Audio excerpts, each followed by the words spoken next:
Hi friends. முதலமைச்சர் விஜய் அவர்கள் அடுத்த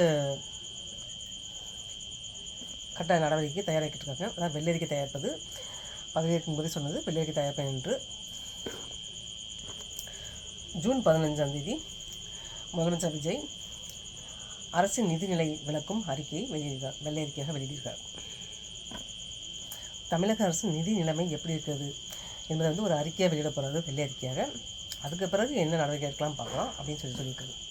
அதை பொதுமக்கள் வெளியிட போகிறேன், உண்மையை சொன்ன பிறகு அது நிறைய குறை என்ன முடிவு பண்ண பிறகு அதற்கு பிறகு தான் மற்ற விஷயங்கள் கவனம் செலுத்த போகிறேன் என்று சொல்லியிருக்கிறார் சிஎம் விஜய் அவர்கள். ஜூலை முதல் வாரத்தில் டிவிக்கு கூட்டணி அரசின் முதல் கூட்டத்தொடர் ஆளுநர் உரையுடன் ஸ்டார்ட் ஆகும். பட்ஜெட் தயார் பணிகள் தீவிரமாக செயல்படுத்தப்பட்டு வருகிறது. இந்த பட்ஜெட்டில் 2500 ரூபாய் தாய்மாமன் சீர் மோதிரம், அண்ணன் சீர் தங்கம், புடவை, சிலிண்டர் போன்றவை இடம்பெறுமா? டிவிக்கு ஆட்சி அமைச்ச பிறகு முதல் கூட்டத்தொடர் கூட்டணி கூட்டத்தொடர் ஆரம்பமாகிறது. வழக்கமாக இந்த மாதிரி கூட்டத்தொடர் தமிழக சட்டமன்றத்திலே ஜனவரி மாதம் தான் நடக்கும். ஆனால் புதிய அரசு பதவியிட்ட பிறகு தமிழகத்தின் சட்டமன்ற கூட்டத்தொடர் ஜூன் முதல் வாரத்தில் ஆளுநர் உரையுடன் நடைபெறும். தன்னுடைய அரசு என்னென்ன செயல்களை நிறைவேற்றப் போகிறது என்பதை பட்டியலிட்டு உரையாற்ற தொடங்குவார். இந்த கூட்டத்தொடரில் ஆளுநர் உரையுடன் தனது அரசு என்னென்ன செய்யப்போகுது என்பதை பட்டியலிட்டு கோடிட்டு காட்டி உரையாற்ற தொடங்குவார். பிறகு ஆளுநர் உரையும் போது 2-3 நாட்கள் விவாதத்தோடு நடைபெறும். அதற்கு பிறகு முதலமைச்சர் அதுக்கு பதில் உரை அளிப்பார். ஜூன் 2வது அல்லது 3வது வாரத்தில் தாவேகா அரசின் டிவிக்கு அரசின் முதல் பட்ஜெட் கூட்டத்தொடர் நடைபெறப் போகிறது. பார்க்கலாம்.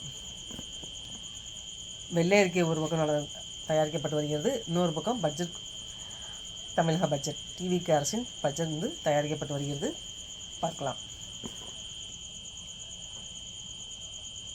இந்த பட்ஜெட் எல்லாத்தையும் நிதியமைச்சர் மரிய வில்சன் தாக்கல் செய்வார்.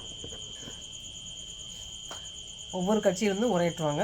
அதுக்கு பிறகு இந்த நிதியமைச்சர் பதிலளிப்பார். இந்த பட்ஜெட் சிஎம் விஜய்க்கு ரொம்ப ரொம்ப இம்பார்ட்டண்ட். ஏன்னா மக்களுக்கு நிறைய வாக்குறுதிகள் கொடுத்துருக்காங்க. அதனால் பார்க்கலாம். இந்த பட்ஜெட் கூட்டத்தில் என்னென்ன நடக்கும் பார்க்கலாம். பட்ஜெட் அறிக்கையில் என்னென்ன வருதுங்கிறதும் பார்க்கலாம். வெள்ளை அறிக்கையில் என்னென்ன வருதுன்னு பார்க்கலாம்.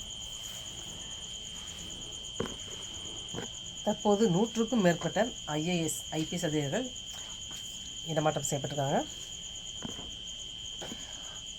கலெக்டர்கள் ரேட்டு கூட பல மாவட்டங்கள் சேஞ்ச் பண்ணியிருக்காங்க. அப்படி கலெக்டர்களை டிஜிபி, கமிஷனர், உள்துறை செயலாளர் போன்ற பணிகள் இருப்பவர்களும் நிறைய பேர் மாற்றம் செய்யப்பட்டிருக்காங்க. இதில் முக்கியமாக 2500 ரூபா மகளிருக்கு கொடுக்க சொல்லியிருக்காங்க. பார்த்திங்களா, அது கொடுப்பாங்களா இல்லை வெள்ளரிக்கை காரணம் காட்டி அதுக்கு ஏதாவது மாற்றம் எதாவது செய்வாங்களான்னு தெரியாது. பார்க்கலாம். எல்லாருமே எதிர்பார்ப்போடு இருக்கும். மக்கள் எல்லாருமே அந்த 2500 ரூபா சிஎம் விஜய் அவர்கள் என்ன செய்கிறாங்கன்னு பார்ப்போம். வருஷத்துக்கு 6 சிலிண்டர் தரஞ்சிருக்காங்க. பார்த்திங்களா, அது குறித்த அறிக்கை எதுவும் வெளிவரும் பார்க்கலாம். பட்ஜெட் தாக்கலில் தாய்மாமன் சீர் தங்கம் இதெல்லாம் பட்ஜெட் தாக்கலில் வருமா, இல்லை ஒன்றா நிறைவேற்றுவாங்களாம், அதையும் பார்க்கலாம்.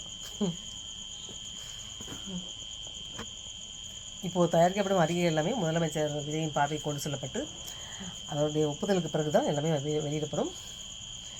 என்ன நடக்கும் பார்க்கலாம். நெக்ஸ்ட் வேறு நியூஸில் பார்க்கலாம். நாளைக்கு பார்க்கலாம்.